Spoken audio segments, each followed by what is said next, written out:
Hey everybody, hardware again. One of the other items that we went through and did at Galaxy's Edge at Disney World was the Droid Builder Workshop. Kind of cool. Definitely for kids, or bigger kids like me. Um, what it starts out as is a bunch of parts. You go to a conveyor belt. You can probably watch videos on it. I unfortunately watch videos on everything, so some of the surprise and some of the awe walking into it was taken away. So maybe you don't want to do it. But there's two droids you can build. You can build a BB unit or you can build an R unit. There's different R units. You can have the R2. I think there's an R3 and an R4 depending on the head shapes that you can build. The legs come disassembled. The bottom leg comes disassembled and the head comes disassembled. And what it is you take this to a workstation once you pick all the colors and what you want. You take the body and all the parts, take it over to your builder station, and you screw the legs in. And here, you pop this in, and there's a whole process, which I'll also upload on my channel.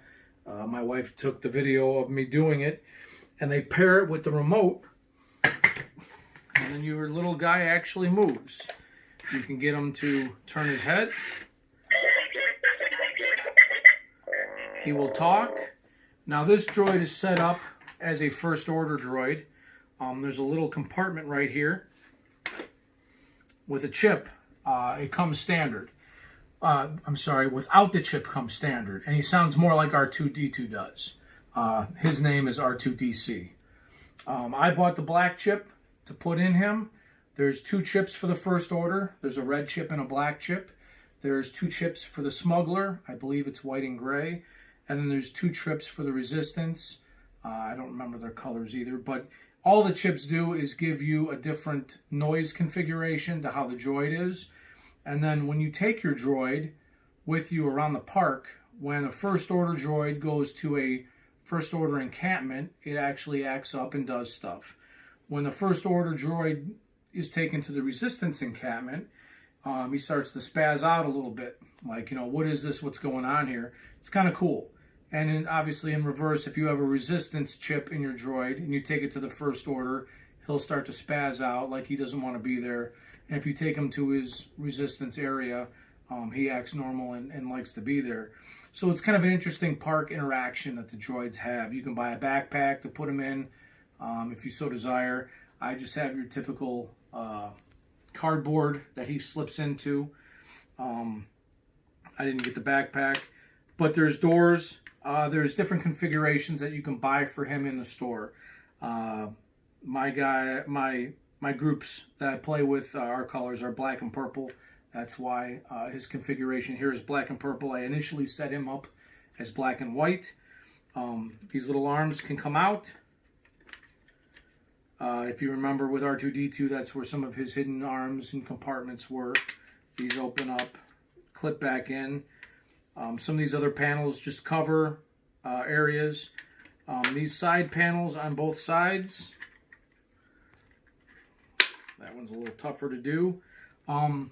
You can buy, I think it was like a welding or a builder's type thing, where these spikes and torches and stuff, you plug them in, and once they make the connections in here, the top button on your remote will activate whatever has been put on him.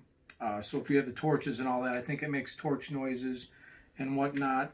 The other configuration is blasters. They were out for me, but the blasters actually fit here and stick out, so if you hit this, he'll shoot. There's also the servant droid configuration, like R2-D2 on Jabba the Hutt space barge, where it goes around the cone of his head, and it has the drinks, and it has a little arm that comes out of the top that's supposed to do the serving. I saw an unboxing of that. It looks neat, but it's very sloppily made, and it kind of hinders when his head moves. So for me, that wasn't an option. I didn't get any of the extra peripherals on him at the time. I went through plenty at that time. But those are some of the things that you can do. The controller, I give that like a 2. I mean, they could have done much better, but it does what it needs to do. You can go forward. Obviously, you can go backwards. He can turn. He can talk. I think he has about 6 or 7 different sounds that he'll go through. And then he has the head movement, depending on which way you want to move.